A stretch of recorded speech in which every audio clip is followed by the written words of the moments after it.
Welcome back to River City Girl Zero. We're at the docks, which is kind of a staple of the series. Whenever there's a new River City game, there's usually a docks level.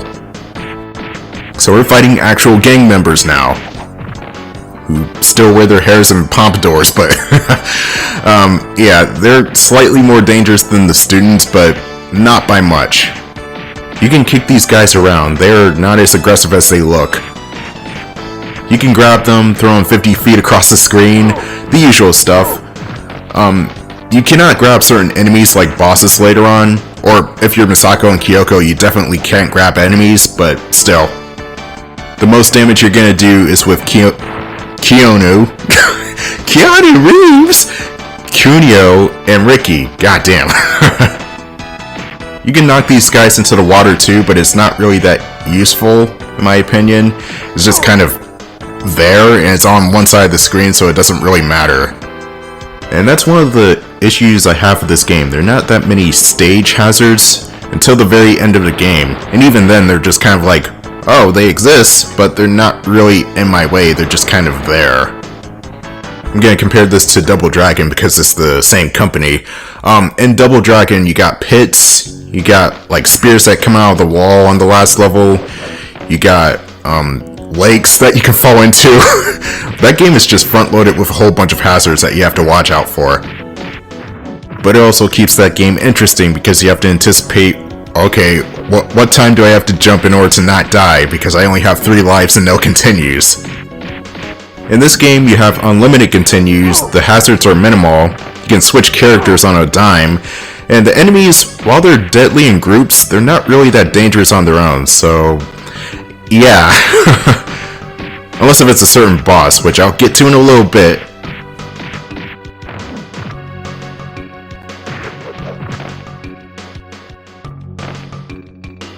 It's interesting that this game is even available in the States. Before 2022, the only way you can play this game was if you lived in Japan, or you imported it from Japan, or if you had an emulator. I will admit I was a bit surprised when I saw this game announced for the Switch last year. I was like, oh, that's neat. Here you can swing off the hook here, and it's not useful. It's just, no. You're better off with your fists and your feet. But anyway, the Switch version of the game, which I bought first, is really no different than the PS4 version. There's no radical difference. I mean, it's a port of a 16-bit game from 1994. I don't think there's going to be any performance issues on the Switch as opposed to the PS4 version. Unless I'm missing something. Now, River City Girls 2? Well, it's kind of a mess on consoles because the frame rate's cut in half. And even the 30 frames per second kind of chops up. And there are load times, so get the PC version. Now, River City Girls 2 is a good game. There are some ideas that are better utilized in that game as opposed to the first one, but I don't know why the frame rate is chopped in half. Especially when you compare it to the first game that runs at a smooth 60 frames per second. It's just really, really bizarre. But anyway, oh god! Just knock me off the crates, you dick. You know what? No, it's your turn to go over. That's a long fall, too. I don't even think fall damage is even a thing in this universe, because in all 3 of these games, people just fall out of windows or really high places and, well, they're fine. No broken bones or anything. What's next? Are guns actually going to be depicted as realistic in this game? I highly doubt that. Well, it looks like we're at that stage of the game where the enemies will push you off when you start to ground and pound them. You can still get a couple of clean shots in on them before they push you off though.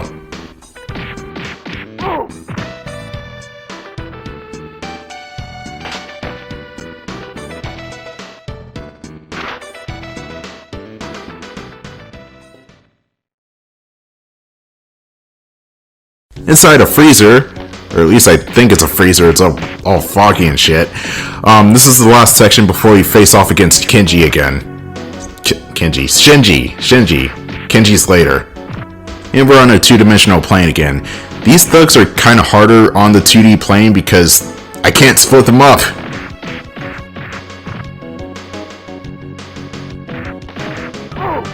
Okay, at least one of them's down.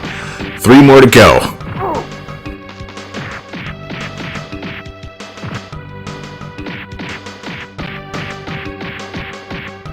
Oh, come on, he probably has like 1 hit left.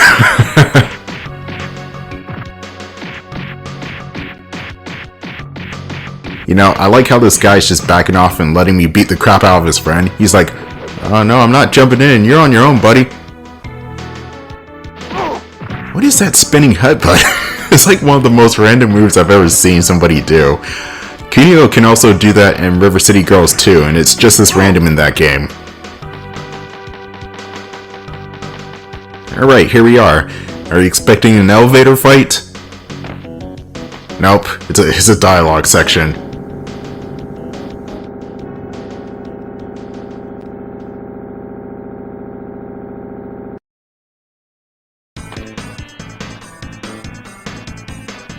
Oh, they found me! No more hiding behind intercoms and goons, Shinji. Oh, okay. Wow, right into the battle then. Jesus Christ! Look at my health bar, or Kunio's health bar. He just drained like 1/4 of it. In 2 seconds! Okay, Shinji is very dangerous, and he has a goon on standby. Well, I do what I always do. Use Ricky's special ability. That's provided if he even feels like running into you.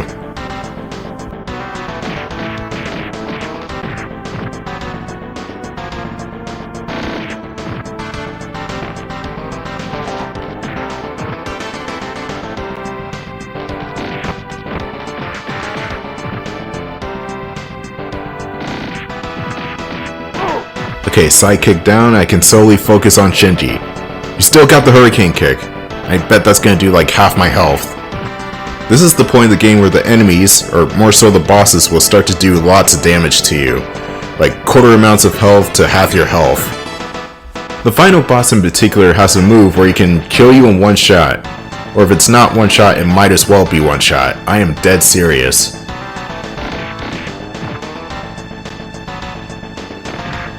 Ow! Can't risk losing the fight now. Let me switch to somebody else. Kyoko will do. She's a silly goose. Her kicks are just like Ricky's punches, and you'll do tons of damage with those. Nope, I'm denying your hurricane kick. Stomping them is really good for damage too.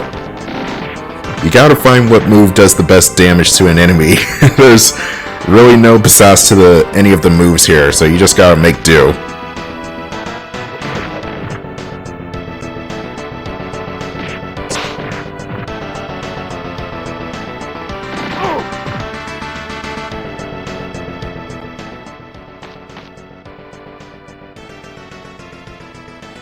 Now tell us where Ken is. Oh, I don't know.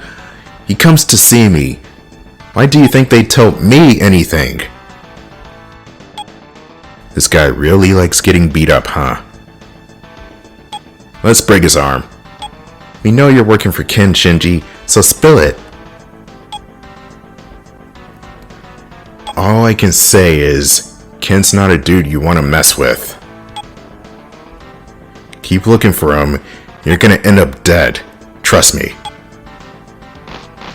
Well, these guys got nothing else to live for, so let's look for him. Why not? It'll be a good time.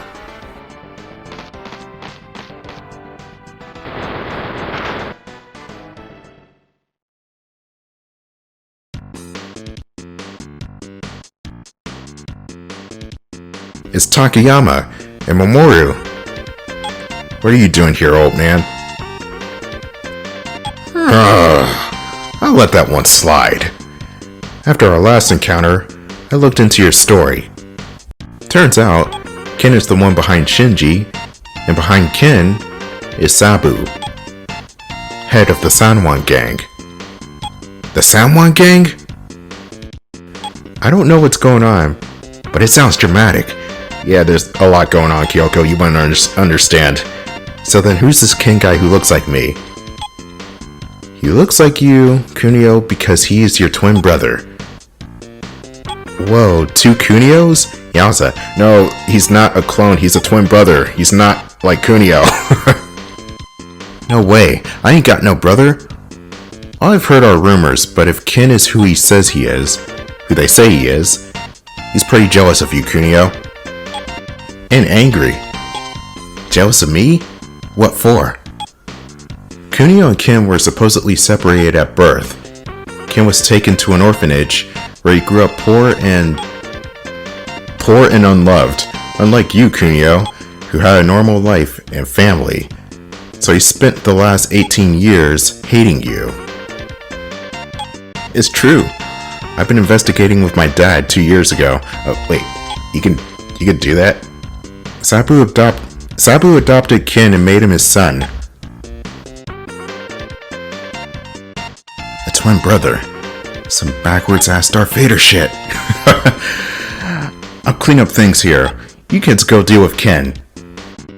I heard he's at the Roppongi Disco right now. Good to know.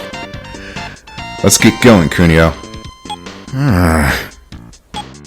Hey, it's probably all lies anyway. What, the framing or him being a sibling? Because we know the framing is a lie. No brother of yours would frame his own sibling. That's too unlike you. I don't know. Stop moping, Kunio. Get up and let's go. Let's go find that handsome jerk. Yeah, and also, I've never been to a disco before. Okay, there we go. There's that classic Kyoko coming out. Find them. Let's head to Roppongi Disco. And also, there's no way in hell a cop would just let 4 teenagers dish out some vigilante justice. It wouldn't work. But then again, it's the River City / Kunio-kun series where all bets are off, basically. Yay, more bike sections that I despise because they're unwieldy. Okay, the second one is not too bad, but the third one coming up in this video is going to be a pain. I had to cut out a lot of deaths in this section. It was just major pain in the ass. I hate these sections.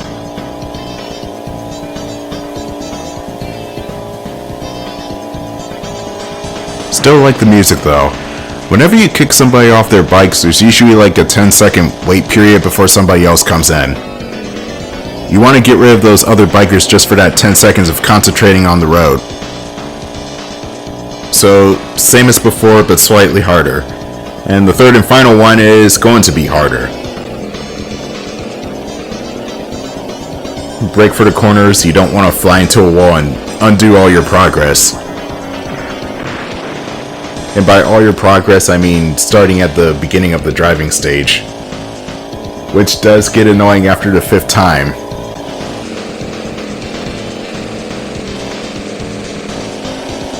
Oh yeah, we're gonna take that turn like a grandmother on Sunday. The hell is this? The only reason I'm doing that is because this guy is probably gonna slam me into the wall.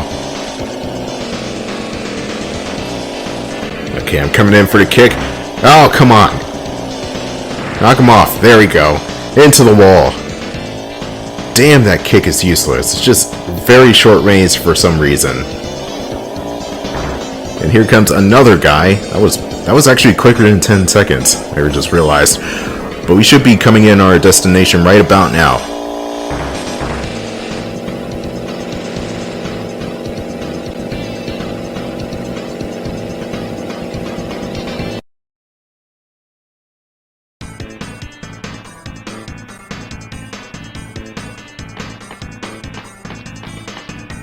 Ah, shit.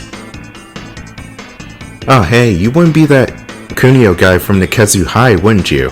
Would you? Was it wouldn't? Yeah, it's would you. Bleh. So what if I am? Famous last words. Sweet, he's over here. Go smash his face or whatever. Time to earn that money. Hold still, kid. This'll be over quick. Who are these losers? Must be part of the Sanwan gang. Prepare to eat concrete. Okay, so Joe and Lisa, which are strangely the only people in this game to have Americanized names, they're kinda tricky. Mainly Joe, he's gonna have a lot of invincibility frames, and is overall very hard hitting. Lisa does have her annoyances too. She usually just likes to butt in when you're trying to go for Joe. So actually, go for Lisa first. Fuck your hair. There's a weird thing with Lisa where if she's at a distance, she taunts by flicking her hair, which I guess you can use to your advantage in either catching Lisa off guard or continuing to go after Joe. But no, seriously, you want to go after the woman first. She's gonna be trouble if you don't. And whenever Joe blinks like that, that's when he's invincible. Yeah, and you can ground and pound her, but she's not gonna take that, and you only usually get one punch before she pushes you off. And you cannot ground and pound Joe for some reason. Probably because he's too big.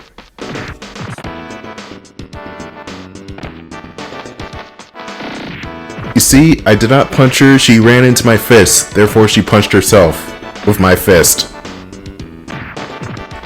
Well, good thing about this is this boss fight isn't that long. It's just two opponents.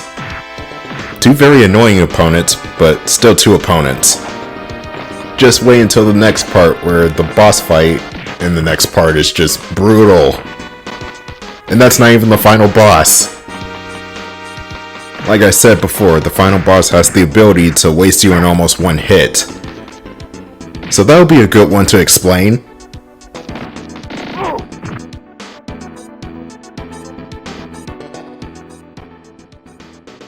Kenji, they ruined my hair. Whoa, look at that screen display. That is awesome. That's a really good effect right there. Kenji. Now who's that? Must be the one who told him to stand guard. Let's head inside and say hello. Code word for that is, let's beat ass.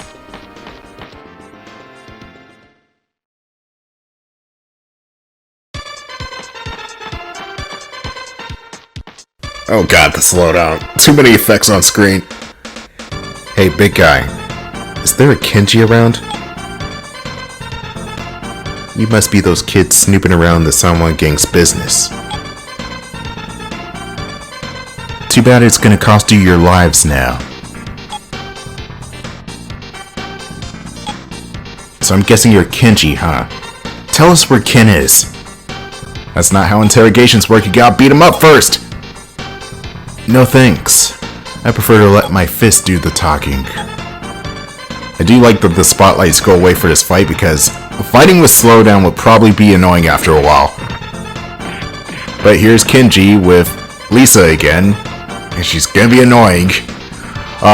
Kenji's not too bad. He's very happy on blocking and just uppercutting you into the air, but he's not too difficult on his own. Again, it's the Lisa enemy that's gonna be annoying. Oh god, switch.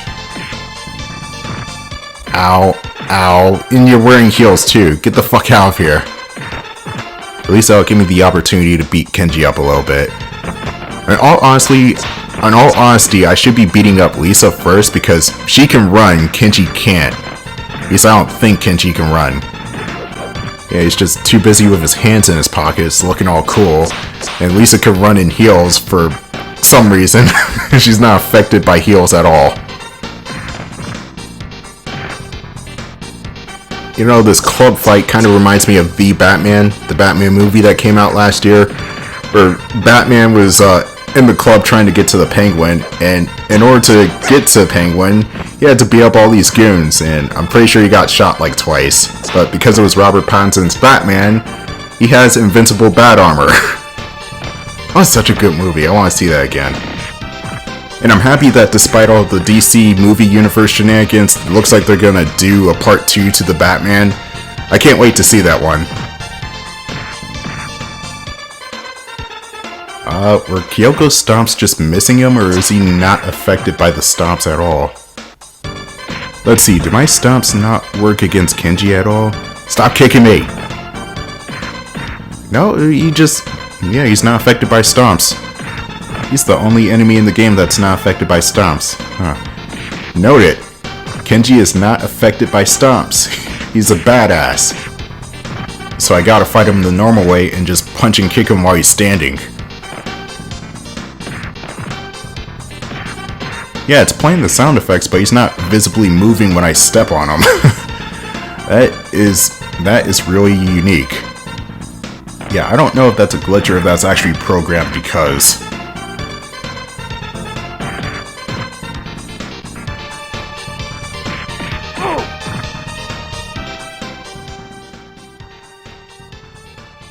Alright, enough. Don't want to get blood on my new suit.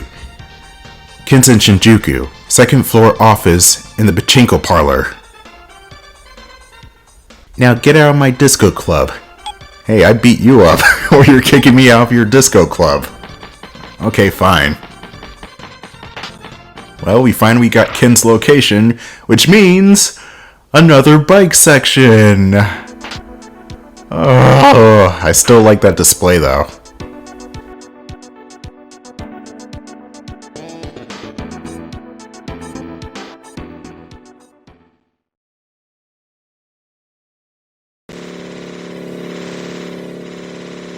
Here's the last bike section in the game, and oh boy, is it a doozy. Now, the bikers are just like they were before, but I think they come out quicker, and the turns are even sharper and deadlier. But with enough trial and error, you'll eventually get it. And hopefully the hit detection won't screw you over too bad. Oh hey, it's the Eiffel Tower. Wait, there's an Eiffel Tower in Japan? Yes, I know that's not the actual Eiffel Tower. There is a tower like that in Tokyo in real life. I just don't know what it's called though.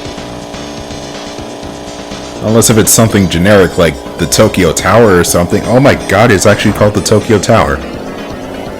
Well, I'm dumb. Yes, I just wikied it right on the spot because it was nagging me, okay? I wanted to know what this tower was called.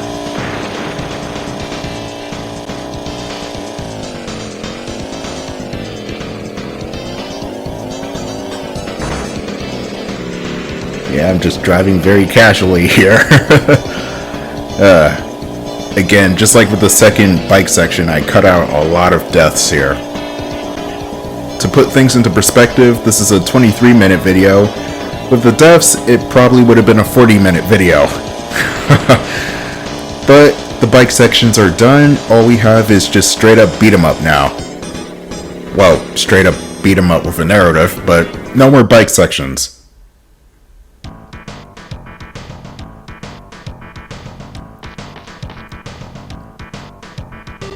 Hey, it's some kids. Oh, stranger danger. Anyway, tune in for part 4.